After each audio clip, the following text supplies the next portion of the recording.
What is it that everyday Americans need to know about the energy business, about energy? First thing they need to know is there is no energy shortage. We have more energy in this country than we will ever need. What we don't have is policy that enables us to get the energy from where it sits naturally to where we can consume it. As a consequence, the second thing people need to know is they are paying too much for energy because we're making it unaffordable through the lack of national policies which govern how we produce our energy. You're referring to the inability to drill in some areas of the country. It's a combination of things. We haven't built a new nuclear plant in this country in some, 20 years, 25 years since the last one started up. We are making it very difficult for coal mining operations to move forward. We've had a 30-year moratorium on offshore production of oil and gas in areas that haven't previously been drilled. We are artificially making energy scarce.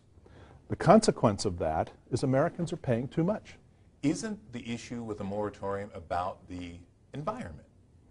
There was a time when there were some environmental risks that I think were not well enough understood. So we had the Santa Barbara blowout in Santa Barbara, California, nearly 40 years ago. The technology for drilling, the technology for stewarding that whole extraction process has changed dramatically from 40 years ago. So you're saying it's cleaner? Well, think about the western Gulf of Mexico. Hurricane after hurricane after hurricane. There's no oil washing up on the beaches of the Gulf of Mexico because we've learned how to shut in wells at the least sign of a problem. And so there are automatic shutoff valves below the surface of the earth in today's drilling technology, which means if there's any risk, any danger, the shutoff valve kicks in, that well is permanently closed until you go back in and reopen it. Is part of the Gulf off limits? The eastern Gulf of Mexico has been off limits. For how long? Well, for 30 years. Is there oil there? There's oil and there's gas. Oil and gas. And there are efforts underway to try to open it. I think we should open it because why would we import oil at ever higher costs when we have an abundance of domestic natural resources? Everybody's talking about jobs, jobs, jobs. We should be talking about jobs. This economy needs more jobs.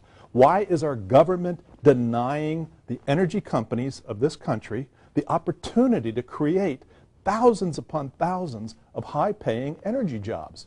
People would argue, John, that if you create the jobs and you create more energy, you ravage the environment in the process. I think you can regulate the risks to the environment and require the energy companies to manage their affairs such that whatever damage they do is undone through time. Clean it up. I've walked in coal mines, surface coal mines in Australia. You couldn't tell there was ever a coal mine there because the restoration, through regulation, was done so well that the biosphere was recreating itself. Wildlife was re-entering an area that had been scraped clean of coal. And you can do that if you know ahead of time what the requirements are.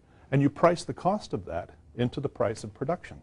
The title of the book is Why We Hate Oil Companies. Why do we?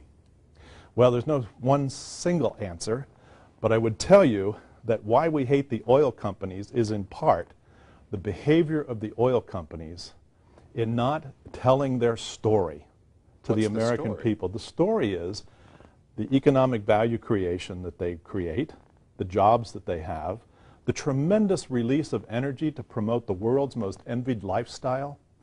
But the energy companies, unfortunately, haven't told their story for many, many decades. And it's very hard to get them to go tell their story. But the title, Why We Hate the Oil Companies, really is a metaphor for American society. Why do we hate ourselves as Americans so much so that we can't come together in a nonpartisan, practical way to create an energy future that everybody can agree upon? The whole point of the book is there is an energy future that I believe we can all agree upon if we can put the special interests in their place, put the industry where they do their best work, which is exercising their technology, give them access, and put the government in its place. The government is a big part of this problem. The government operates today, and I think most people would agree, having just seen what happened with health care, the government is suffering from severe partisanship.